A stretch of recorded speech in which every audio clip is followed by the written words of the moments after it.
அறிவுச்சூழல் பார்வையாளர்களுக்கு வணக்கம். இன்றைய காணொளியில் நம்மோடு இணைந்திருப்பவர் அரசு செவிலியர் கல்லூரியில் முதல்வராக பணியாற்றி பணி நிறைவு செய்திருக்கக்கூடிய அம்மையார் பெரியார் செல்வி அவர்கள்.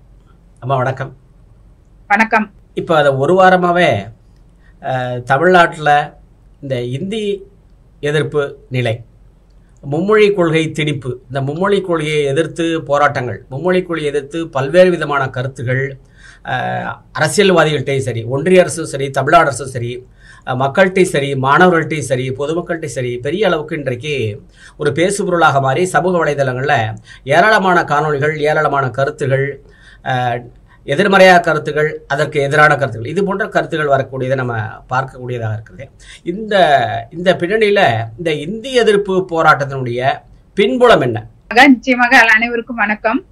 இது ஏன்னா இன்னைக்கு நேத்து வந்ததுல இந்த இந்தி திணிப்பு போராட்டம் அப்படிங்கிறது, இதுல ஒரே ஒரு சொல்லாடலை நான் தயவு செஞ்சு வெளிப்படுத்த நல்லா தெளியப்படுத்த விரும்புறேன். ஏன்னா இந்தியை நாம் தனிப்பட்ட இந்தி என்ற ஒரு மொழியை நாம் எதிர்க்கவில்லை, கட்டாய இந்தி திணிப்பை தான் நாம் எதிர்க்கிறோம். நீங்கள் ஒரு மொழியை கொடுத்து நீங்க கட்டாயம் இதை நீங்க பள்ளிக்கூடத்திலேயோ அல்லது பல்கலைக்கழகங்கள்லயோ கட்டாய பாடமாக்கி படிக்க வேண்டும். அதே மாதிரி அரசு அலுவலகங்கள்ல ஒவ்வொரு மாநிலத்திலும் உள்ள அரசு அலுவலகங்கள்ல நீங்க இந்தி மொழியை அலுவல் மொழியாக பயன்படுத்த வேண்டும் என்று கட்டாயப்படுத்தும் பொழுதுதான் இந்தி எதிர்ப்பு என்பதே நம்மளுக்கு ஆரம்பிக்குது. அப்ப பாத்தீங்கன்னா இது இன்னைக்கு நேத்து இந்த மத்தியில ஆள்ற ஒன்றிய அரசு இந்த நடவடிக்கையில ஈடுபடுறது இல்லைங்க.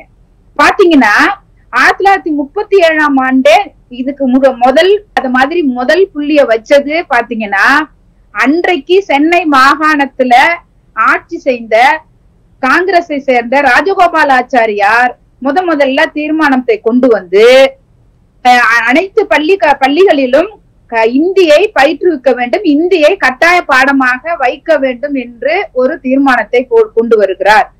அதன் அடிப்படையில் தமிழகமெங்கும் மிகப்பெரிய போராட்டங்களும் உண்ணாவிரதங்களும் பல வடிவங்கள்ல முன்னெடுக்கிறாங்க. அதுல முக்கியமா நம்ம தந்தை பெரியார் அவர்கள் தலைமையில மிகப்பெரிய போராட்டங்களை முன்னெடுக்கிறாங்க. அதே மாதிரி நீதி கட்சியில அதுல இருந்த குறிப்பிடப்பட்ட தலைவர்கள் எல்லாருமே அதே மாதிரி தமிழ் அறிஞர்கள், மற்ற தமிழ் அமைப்புகள், இத மாதிரி நிறைய பேர் அந்த போராட்டத்துல கலந்துகிட்டு பொதுமக்கள், மாணவர்கள், சாதாரண ஒவ்வொரு சாமானியனும் இந்த மாதிரி எங்களுக்கு இந்திய கட்டாயமாக திணிக்க கூடாது என்று தமிழகம் எங்கும் மிகப்பெரிய போராட்டம் வெடித்தது. கிட்டத்தட்ட 1198 பேர் சிறையில் இருந்தார்கள். அந்த காலகட்டத்தில் தான் தாளமுத்து, நடராசன் இருவரும் இறந்து போனார்கள் சிறையிலேயே. அதே போல கீழப்பழவூர் சின்னசாமி என்பவர் தீக்குளித்து கொண்டு இறந்தார் ஜனவரி 25ஆம் தேதி. அந்த நாளைத்தான் அதற்கு பிறகு நம்மளுடைய அறிஞர் அண்ணாவின் அரசாங்கம் அந்த நாளை மொழிப்போர் தியாகிகள் தினமாக அறிவிச்சு நம்ம ஒவ்வொரு வருடமும் அதை நம்ம அந்த நாளை அஞ்சலி செலுத்திட்டு வரோம். அதுக்கப்புறம் பாத்தீங்கன்னா அதோட அதுக்கப்புறம் ரொம்ப எதிர்ப்பு கிளம்பின உடனே ராஜாஜியோட ஆட்சி கவிழுது. அதுக்கப்புறம் அப்ப இருந்த பிரிட்டிஷ் ஆளுநர் எர்கின்ஸ் பிரபுங்கிறவர் அந்த அந்த தீர்மானத்தை நிறுத்திடுறார். அந்த ஆர்டரை, அந்த அரசாணையை பின்வாங்கிக்கிறாங்க. அத அதுக்கப்புறமா அதை செயல்படுத்த மாட்டோம் அப்படின்னு சொன்னதன் பேர்ல தற்காலிகமாக இந்த இந்திய எதிர்ப்பு போராட்டம் நிறுத்தப்படுகிறது. அதற்கு பிறகு பாத்தீங்கன்னா அதுக்கப்புறம் ஏதாவது ஒரு பல ரூபங்கள்ல ஒன்றிய அரசு இந்த மாதிரி இந்தி திணிப்பை மறைமுகமாக திணித்து வந்தார்கள். அதாவது வாழைப்பழத்துல ஊசி ஏத்துற மாதிரின்னு சொல்லுவாங்களே, அந்த மாதிரி ஒவ்வொரு திட்டங்கள்லயும் ஒவ்வொரு இதுலயும் அந்த அடுத்தடுத்த காலகட்டங்கள்ல பாத்தீங்கன்னா இது அப்படியே தொடர்ந்துட்டு போகுது. நீங்க சொன்ன வரலாறு இந்திய விடுதலைக்கு முன்னாலேயே அந்த 37-38 காலகட்டத்திலேயே தமிழ்நாட்டுல பெரிய அளவுக்கு இந்திய எதிர்ப்பு போராட்டம் நடந்து அது வெற்றி பெற்றிருக்கிறது. ஆமாங்கய்யா, ஆமா, வெற்றி பெற்று அந்த அரசாணை பின்வாங்கப்பட்டது, மறுபடியும் அதை எடுத்துக்கொள்ளப்பட்டது. அது நடைமுறைப்படுத்தவில்லை. பிரிட்டிஷ் காலத்திலேயே அது நடந்திருக்குது.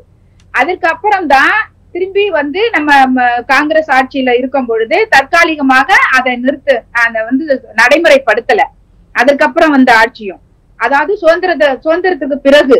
ஆனால் அதற்கு பிறகு பாத்தீங்கன்னா 1962, 59, 57 காலகட்டங்கள்ல இப்படி ஒவ்வொரு ஒன்றியத்துல இருந்து நேரடியாக வந்து அலுவல் மொழியா வச்சுக்கோங்க, மூன்றாவது மொழியா வச்சுக்கோங்க அப்படின்னு சொல்லிட்டு ஒரு அரசாணையா வெளியிட்டு இருந்தாங்க.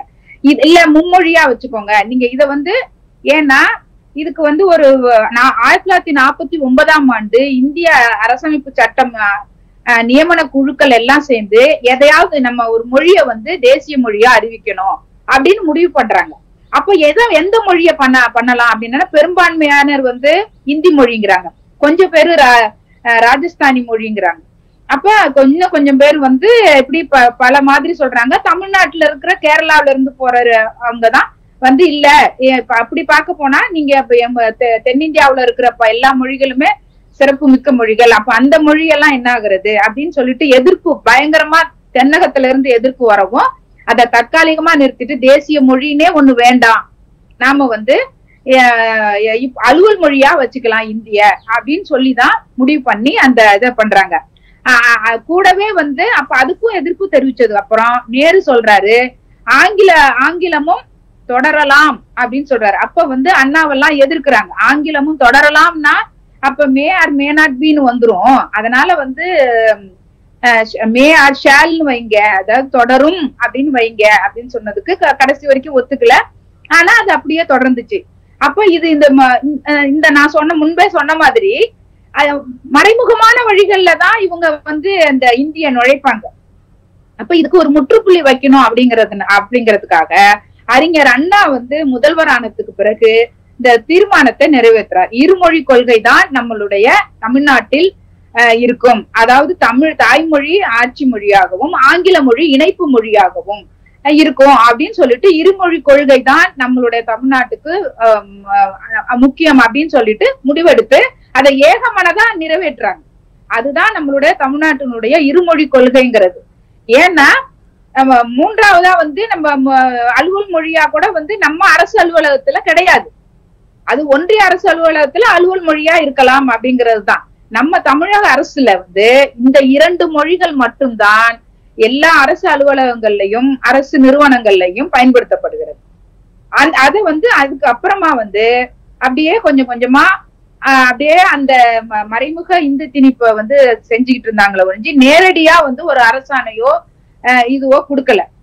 இப்ப ஏன் நம்ம இப்ப முன்னெடுத்திருக்கோம் அப்படின்னு பாத்தீங்கன்னா அதுக்கப்புறம் வந்து பாத்தீங்கன்னா மோடி அரசு வந்து ஒரு வேலையை செஞ்சுச்சு. 2014 முதல்ல மோடி அரசு வந்து வந்த உடனே இந்த திட்டங்களுக்கு எல்லாம் பெயர் மாத்துச்சு. எல்லாத்தையும் ஆங்கிலத்துல இருந்த பெயர்களை எல்லாம் வந்து அது தமிழ்நாட்டுல தமிழ்ல இருக்கும், அதையெல்லாம் வந்து ஹிந்தியா மாத்தினாங்க. ஒரு உதாரணத்துக்கு சொல்லணும்னா ஆசிரியர் தினத்தை கூட செப்டம்பர் 5 அது டீச்சர்ஸ் டே ஆசிரியர் தினம் அப்படின்னு தான் வச்சிருந்தாங்க. அதை வந்து குரு உற்சவ் அப்படின்னு மாத்தணும்னு சொல்லி ஒரு இது வந்துச்சு. அதே மாதிரி பல்கலைக்கழகங்கள்ல ஹிந்தி கற்பிக்கணும்னு ஒரு சுற்றறிக்கை. இதெல்லாம் வந்தோடனே அங்க எதிர்ப்பு பயங்கரமா நம்ம தமிழ்நாட்டுல இருந்து எதிர்ப்பு போகவும் அதை தற்காலிகமா நிறுத்தி வச்சாங்க. ஆனா அதுக்கு அப்புறமும் கூட இந்த மோடி அரசு நீங்க ஒரு உதாரணத்துக்கு பாத்தீங்கன்னா ஒரு பாராளுமன்ற உறுப்பினர், நம்ம தமிழகத்தில் இருக்கிற பாராளுமன்ற உறுப்பினர் ஒரு ஒன்றிய துறைக்கு ஆங்கிலத்தில் கடிதம் எழுதினால் அவர்கள் திரும்பவும் இந்தியிலே பதில் அளித்தார்கள். இதை வந்து நிறைய நம்ம தமிழகத்திலிருந்து சென்றிருக்கிற அனைத்து பாராளுமன்ற உறுப்பினர்கள் இருவர் வந்து இதை சுட்டி காட்டியிருக்காங்க. உதாரணத்துக்கு நம்மளுடைய மதுரை பாராளுமன்ற உறுப்பினர் வெங்கடேசன் அவர்கள், அதே மாதிரி MM அப்துல்லா அவர்கள், அவங்க வந்து எல்லாருமே வந்து பாத்தீங்கன்னா புதுவை அப்துல்லா அவங்க எல்லாமே ஒரு தடவை வந்து ஒரு துறைக்கு கடிதம் எழுதும் போது அவங்களுக்கு பதில் கடிதம் இந்தியில கொடுத்திருக்காங்க. அத பயங்கரமா கண்டனம் தெரிவிச்சதுக்கு அப்புறமா திரும்பி இல்ல தவறு ஒரே ஒரு சிம்பிளா ஒரு லைன் அதுல வந்து பதில் கொடுத்துருவாங்க. தெரியாமல் தவறு நடந்து விட்டது, இனி இது நடக்காது அப்படின்னு ஒரு திரும்பி வந்து நம்ம எதிர்ப்ப காட்டலன்னா அப்படியே விட்டுருவாங்க. அந்த மாதிரிதான் ஒவ்வொன்றும் நடந்துட்டு இருக்கு. அதே மாதிரி நம்ம எல்லாருக்குமே தெரியும் இது தபால் துறையில நடக்கிற தேர்வுகளுக்கு பாத்தீங்கன்னா சில கேள்வித்தாள் வந்து ஒரு முறை வந்து இப்படிதான் இடையில வந்து ஹிந்தியில விட்டாங்க. அதே மாதிரி பாத்தீங்கன்னா இதுல வங்கிகள்ல ரயில்வேல சில ஃபார்ம் அந்த குடுக்கற அந்த எந்த ஃபார்ம்ல எல்லாம் வந்து பாத்தீங்கன்னா இந்தியும் ஆங்கிலமும் இருந்தது, தமிழே இல்ல. தமிழ்நாட்டுக்கு வர்ற அதுல வந்து வங்கிக்கு வர்ற எல்லாருமே வந்து பேங்குக்கு வர்றவங்க எல்லாம் வந்து படிச்சுட்டு வர்றவனா அப்ப தாய்மொழியில இருக்கணும்ல, அதுக்கு எதிர்ப்பு தெரிவிச்சோம். நீங்களே கூட அனுபவிச்சிருப்பீங்க, ஏடிஎம் இதுல சில பேங்கோட ஏடிஎம் இதுல வந்து இங்கிலீஷும் இந்தியும் தான் இருக்கும், தமிழ்ல இருக்காது. அது சமீபத்துல கூட வந்து நம்ம எல்லாம் எதிர்ப்பு தெரிவிச்சதுக்கு அப்புறம் இல்ல உடனே வங்கித்துறையில இருந்து ஒரு இது வந்துச்சு, இல்ல தெரியாம தவறு நடந்துருச்சு, நாங்க அதை சரி பண்ணிக்கிறோம் அப்படின்னு. இப்படிதாங்க ஏன் வந்து ஒவ்வொரு காலகட்டத்திலையும் இந்த இந்தி திணிப்புங்கிற அந்த பாம்பை வந்து மெதுவா அப்படியே தமிழ்நாடு பக்கம் விடுவாங்க. நம்ம ஒவ்வொரு வாட்டியும் அந்த இந்தி பாம்பை நல்லா நைய புடைச்சு அடிச்சு சாகடிச்சு அனுப்பி விடுவோம். இதுதான் நடந்துகிட்டு இருக்கு. இப்படிதான் இந்த இந்தி திணிப்புங்கிறது வந்து படிப்படியா அது எந்த அரசு வந்தாலும் சரி, ஒன்றியத்துல ஏதாவது ஒரு திட்டத்துல அது இடையில வந்த கொஞ்சம் காங்கிரஸ் ஆட்சி தான் வந்து கொஞ்சம் இடையில வந்து கொஞ்சம், அதாவது மன்மோகன் சிங் அந்த காலகட்டம் தான் கொஞ்சம் இந்த இந்தி திணிப்புங்கிறது இல்லாம இருந்தது. இப்ப இந்த மோடி அரசு வந்ததுக்கு அப்புறம் அது மிக அதிகமாகவே இருக்கிறது. நீங்க கேட்டீங்க இப்ப தமிழகத்துல ஏன் இந்த அளவுக்கு இப்ப பேசு பொருளா மாறி இருக்கு கடந்த சில வாரங்களா அப்படின்னு பாத்தீங்கன்னா, அதுக்கு ஒரு முக்கிய காரணம் நம்மளுக்கு தர வேண்டிய கல்வி நிதியை இதுவரை கொடுக்காமல் ஒன்றிய கல்வி அமைச்சகம் இருக்கு. அதுக்கு முதல்வர் நம்மளுடைய மாண்புமிகு ஸ்டாலின் அவர்கள் வந்து நிறைய கடிதங்கள் எழுதியும் நம்ம துறை அமைச்சர்கள் போய் நேரில் பார்த்து கடிதங்கள் கொடுத்தும் எந்த பதிலும் இல்லை. கடைசியா வந்த அந்த ஒன்றிய கல்வி அமைச்சர் தர்மேந்திர பிரதான் வந்து ஒரு முக்கியத்துவம் வாய்ந்த ஒரு இதை வந்து கொடுத்திருக்காரு, ஒரு ஸ்டேட்மெண்ட். என்னன்னு பாத்தீங்கன்னா, மும்மொழி கொள்கையை ஏற்காததால், அதாவது தேசிய கல்விக் கொள்கை அப்படிங்கிற பேர்ல இந்தியையே மறைமுகமா அதுல வந்து படிக்க வைக்கணும், அதுல சேர்க்கணும், பயிற்று மொழியா சேர்த்துக்கணும்னு சொல்லி அதுல இருக்குதுங்க. அதாவது தேசிய கல்விக் கொள்கையில வந்து நிறைய நம்மளுடைய நம்ம தமிழ்நாட்டுக்கு எதிரான கருத்துக்கள் கொண்ட நிறைய இதை வந்து அதுல திணிச்சு வச்சிருக்காங்க. அதாவது மூணாம் கிளாஸ்ல ஒரு எக்ஸாம், போர்டு எக்ஸாம், 5ஆம் கிளாஸ்ல ஒரு போர்டு எக்ஸாம், 8ஆம் கிளாஸ்ல ஒரு போர்டு எக்ஸாம், அதோட அந்த எக்ஸாம்ல பாஸ் பண்ணலன்னா 2 வாட்டி அதோட நின்னுக்கலாம் அவங்களுடைய. அப்புறம் பார்ட் டைமா மதியானத்துக்கு மேல அவங்களுடைய குலத்தொழில் மாதிரி சொல்ற மாதிரி ஒரு தொழிலை கத்துக்கலாம் அப்படிங்கிறது இன்டைரக்டா வந்து இந்த குலத்தொழில கொண்டு வர அந்த மாதிரி திட்டங்கள், இந்த மாதிரி நிறைய நம்ம சமூக நீதிக்கு எதிரான கருத்துக்கள் கொண்டதுதான் இந்த புதிய கல்விக் கொள்கைங்கிறது. அதுலயும் பாத்தீங்கன்னா அந்த புதிய கல்விக் கொள்கையை யாரெல்லாம் வடிவமைச்சாங்க அந்த பாலிசிய அப்படின்னு பார்த்தோம்னா, எந்த கல்வித்துறைக்கும் கல்விக்கும் அதுக்கும் சம்பந்தமே இல்லாத 4 நபர்களை வைத்து இந்த புதிய கல்விக் கொள்கைங்கிற பாலிசிய உருவாக்கி இருக்காங்க. அதுதான் அந்த கொடுமையிலும் கொடுமை. அப்ப அதுல ஒரு முக்கியமானதுதான் இந்த இந்தி திணிப்புங்கிறது அதுல இருக்கு. அப்ப அந்த ஒன்றிய கல்வி அமைச்சர் சொல்றாரு, மத்த மாநிலம் எல்லாம் ஒத்துக்கும் பொழுது நீங்க மட்டும் ஏன் இதை ஒத்துக்க மாட்டேங்கிறீங்க, தமிழ்நாடு மட்டும் நீங்க இதுக்கு ஒத்துக்கிட்டாதான் நாங்க வந்து இந்த கல்விக்கான நிதியை ஒதுக்க முடியும். அது நம்ம எல்லாருக்குமே தெரியும், கல்வி வந்து நம்ம பொதுப்பட்டியல்ல போயிடுச்சு நம்ம மாநில பட்டியல்ல இருந்து. அதனால அவங்க ஒன்றியத்து கையில இருக்குது, அவங்கதான் நம்மளுக்கு நிதி கொடுக்கணும்.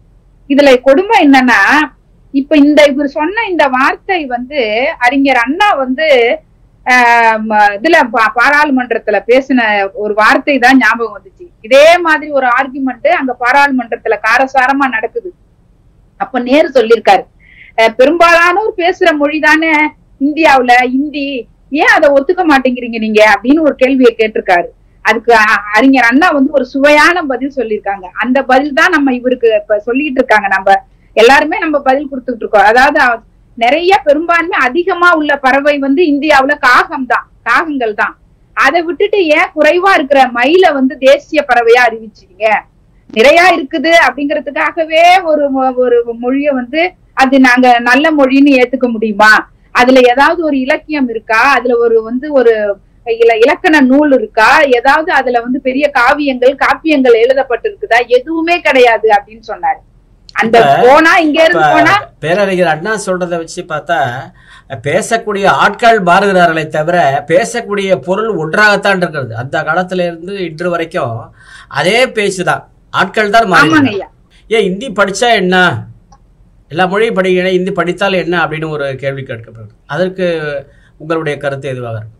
இப்ப இந்தி படிச்சா இந்தியில என்ன இருக்கு படிக்க? ஏன் இந்த இந்தி மொழிய இப்படி தலையில தூக்கி வச்சுக்கிட்டு நம்ம வாயில வச்சு திணிக்கிறாங்க? ஐயா, இப்ப நம்மளே இருக்கோம். இப்ப நீங்க என்ன சாப்பிடணும், உங்களுக்கு என்ன பிடிக்குங்கிறத நீங்க தான் முடிவு பண்ணணும்.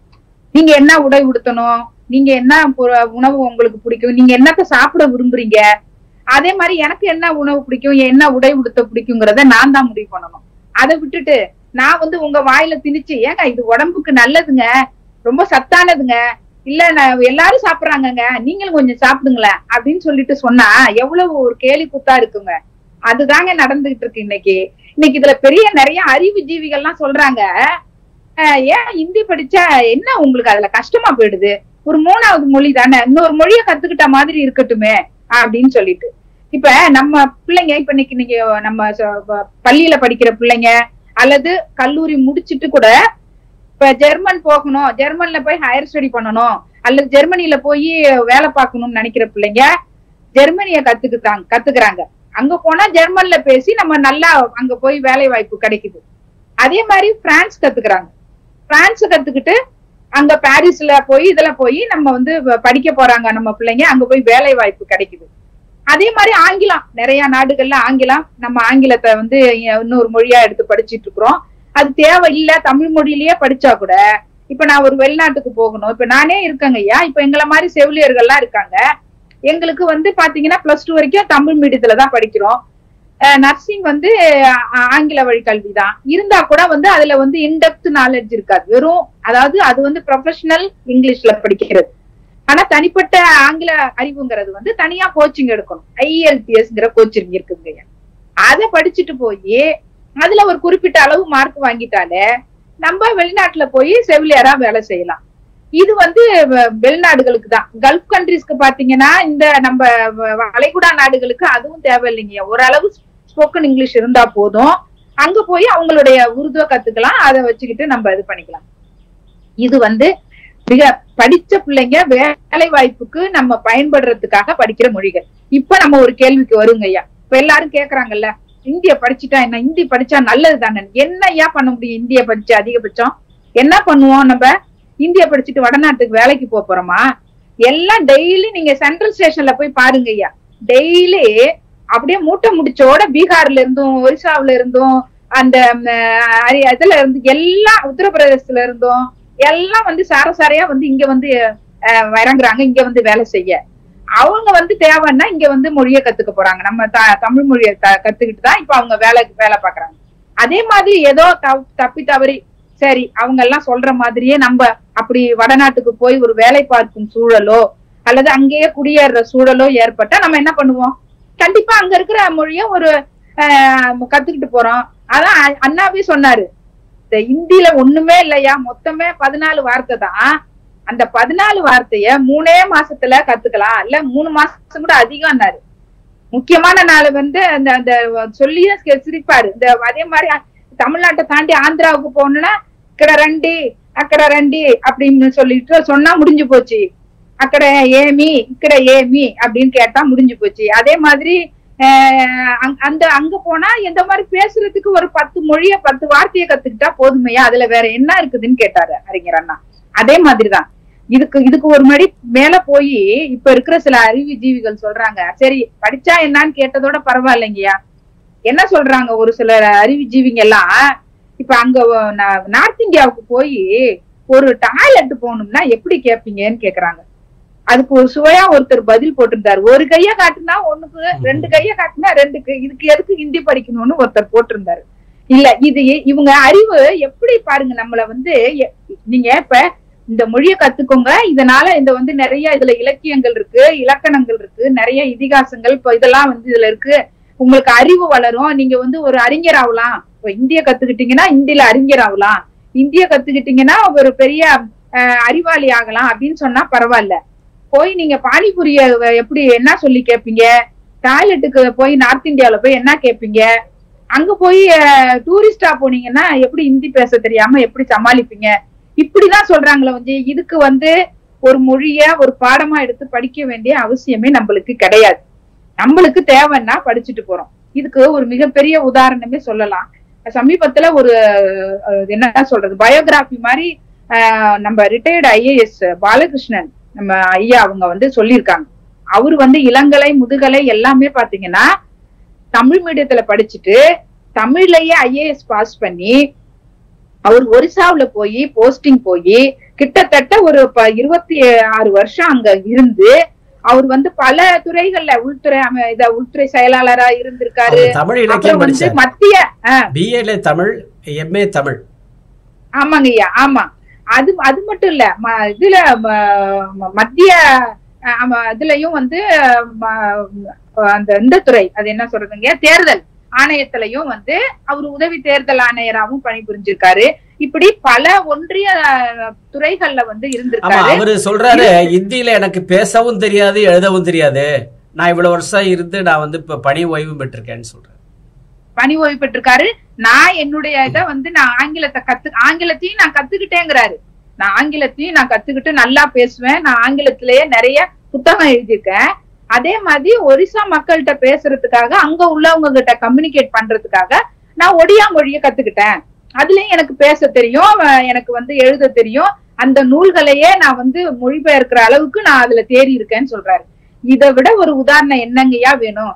நம்ம பிள்ளைங்களை நீங்க நம்மளுக்கு தேவை அப்படின்னா நம்ம போய் அதை கத்துக்க போறோம். இப்ப நானே வந்து இப்ப டெல்லியில போய் தான் செட்டில் ஆகணும் அப்படின்னு ஒரு சூழல் வந்துச்சுன்னா நான் வந்து ஹிந்திய கத்துட்டு போறேன் 2 மாசத்துல. இதுல என்ன இருக்குது? நான் வந்து படிச்சோ அல்லது இப்ப எல்லாமே எவ்வளவு வசதிகள் வந்துருச்சு. அதை விட்டுட்டு நீங்க வந்து நீங்க ஹிந்திய படிச்சாதான் உனக்கு நிதி தருவாங்கிறது வந்து எவ்வளவு ஒரு ஆணவமான சொல்லுங்கய்யா.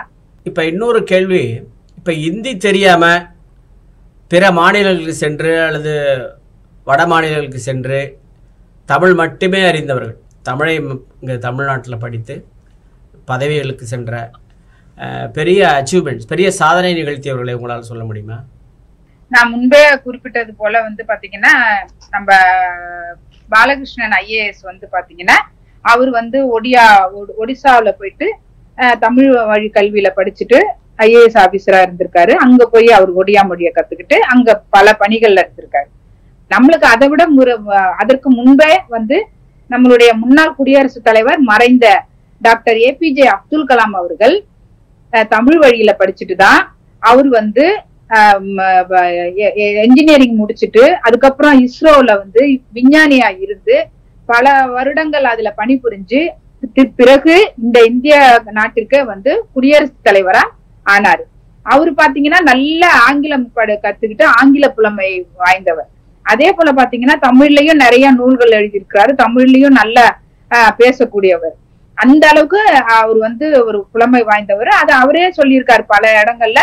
நான் வந்து அதுக்கப்புறம் நல்லா கத்துக்கிட்டேன், நான் வந்து எல்லாத்தையும் தெரிஞ்சுக்கணும்னு நான் வந்து படிச்சேன், நிறைய புத்தகங்கள் படிப்பேன், நிறைய வந்து மொழிகளை கத்துக்கணும்னு கத்துக்குவேன் அப்படின்னு சொல்லியிருக்காரு. அதே போலதான் பாத்தீங்கன்னா மிகப்பெரிய சாதனை புரிஞ்ச இஸ்ரோலயே மயில்சாமி அண்ணாதுரை அவர்கள், அவரும் தமிழ் வழியில படிச்சு தமிழ் இதுல வந்து படிச்சுட்டுதான் அவர் வந்து இஸ்ரோல விஞ்ஞானியா இருந்திருக்காரு.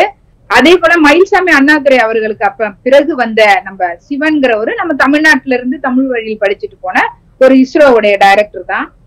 இப்ப பள்ளியில வந்து தமிழ் வழியில படிச்சு பின்னால கல்லூரியில வந்து ஆங்கில கல்வி வழியா படித்து பெரிய அளவுக்கு சாதனை யாரும் படைத்திடவில்லை தமிழ்நாட்டில் அப்படின்னு சில கருத்து சொல்றாங்க. கருத்து ஊடகங்கள்ல இப்போ வந்து பிஜேபியில சில பேர் கருத்து தெரிவிச்சிருக்காங்க. உங்களுடைய பார்வை? அவங்களுக்கு வந்து இப்ப இந்த கருத்தை சொன்னவங்களே பாத்தீங்கன்னா தமிழ் வழியில படிச்சுட்டு இன்னைக்கு ஒரு பெரிய பதவியில இருக்கிறவங்களாதான் இருப்பாங்க. ஆனா அதை வந்து ஏத்துக்க மாட்டாங்க.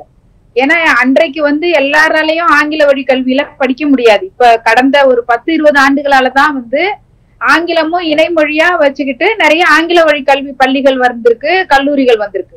அன்றைக்கு பாத்தீங்கன்னா ஒரு 20-30 ஆண்டுகளுக்கு முன்பு நான் முதற்கொண்டு இப்ப நம்ம எல்லாருமே வந்து இந்த தமிழ் வழி கல்வியில தான், அதுவும் குறிப்பா சொல்லணும்னா 12ஆம் வகுப்பு வரைக்கும் தமிழ் வழி கல்வியில படித்தவர்கள் தான்.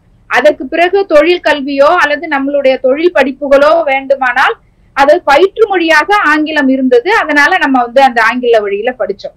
அந்த மாதிரி படிச்சுட்டு எவ்வளவு பெரிய ஆட்கள் இன்னைக்கு பெரிய பெரிய அரசியல்லையும் சரி, பல துறைகள்ல, இஸ்ரோல, அதே மாதிரி மருத்துவத்துறையில, இன்ஜினியரிங் துறையில, வக்கீல் துறையில, ஆசிரியர் தொழில்ல, அதே மாதிரி பெரிய பெரிய அறிஞர்கள், விஞ்ஞானிகள், முனைவர்கள், இந்த மாதிரி எல்லாருமே பாத்தீங்கன்னா ஆரம்ப காலகட்டத்துல தமிழ் வழி கல்வியில படிச்சவங்க தான். உதாரணத்துக்கு சொல்லணும்னா நம்மளுடைய முன்னாள் குடியரசுத் தலைவர் மறைந்த டாக்டர் APJ அப்துல் கலாம் அவர்கள் தன்னுடைய பள்ளி படிப்பை தமிழ் வழி கல்வியில் படித்துதான் பிறகு இஸ்ரோவில் விஞ்ஞானி ஆகிறார். அதன் பிறகு இந்த இந்திய துணை கண்டத்திற்கு குடியரசுத் தலைவராக 2 முறை பதவி வகித்து நிறைய புத்தகங்களை ஆங்கிலத்திலும் தமிழிலும் எழுதியிருக்கிறார். அவ்வளவு புலமை வாய்ந்தவர். அது நாம் அனைவருக்கும் அறிந்த ஒன்றுதான். அதே போலதான் இஸ்ரோவை எடுத்துக்கொண்டால் நிறைய விஞ்ஞானிகளும் அதில் பணிபுரிந்த ப்ராஜெக்ட் டைரக்டர்களும் அதே போல அந்த துறை அந்த இஸ்ரோவினுடைய டைரக்டராகவும் நிறைய பேர் நம்ம தமிழ்நாட்டிலிருந்து போன தமிழ் வழியில் படித்தவர்கள் தான். அதில் குறிப்பிட்டு சொல்ல வேண்டும் என்றால் மயில்சாமி அண்ணாதுரை அவர்கள், அதே போல வளர்மதி அவர்கள், வீரமுத்துவேல் அவர்கள், அதற்கு அடுத்து வந்த சிவன், இப்போது அந்த இஸ்ரோவினுடைய டைரக்டராக இருக்கக்கூடிய நாராயணன், இவர்கள் அனைவருமே பாத்தீங்கன்னா தமிழ் வழியில படிச்சுட்டு தான் இன்னைக்கு பெரிய பெரிய பதவியில இருக்காங்க இஸ்ரோல. இஸ்ரோ விஞ்ஞானிகள் மட்டுமல்லங்க, நிறைய நம்ம தமிழ்நாட்டுல இருந்து நிறைய மருத்துவர்கள், தலை சிறந்த மருத்துவர்கள் பல துறைகள்ல, நரம்பியல் துறை, இதயத்துறை, அதே போல குடலியல் துறை, பல துறைகள்ல சிறந்து விளங்கிய மருத்துவர்கள். உதாரணத்துக்கு சொல்லணும்னா நிறைய doctor Janakiraman, doctor Ramachandra, doctor Chockalingam, தற்போது இருக்கிற அமெரிக்காவில் மிக சிறப்பாக பணிபுரிந்து கொண்டிருக்கக்கூடிய டாக்டர் சோம இளங்கோவன், மறைந்த டாக்டர் பழனியப்பன், இவர் போன்றவர்கள் இன்னும் நிறைய பேர் தமிழ் வழியில் படித்து தலை சிறந்த மருத்துவர்களாக நம்மளுடைய தமிழகத்துல விளங்கி இருக்காங்க. இன்னைக்கும் வெளிநாட்டுகள்ல போய் பணிபுரியிற ஒரு சிறப்பான ஒரு மருத்துவர்கள் எல்லாம் தமிழ் வழியில படிச்சுட்டு அதுக்கு பிறகு போய் அங்க வேலை பார்த்து அங்கேயே செட்டில் ஆனவங்க நிறைய பேரை நம்ம சொல்ல முடியும்.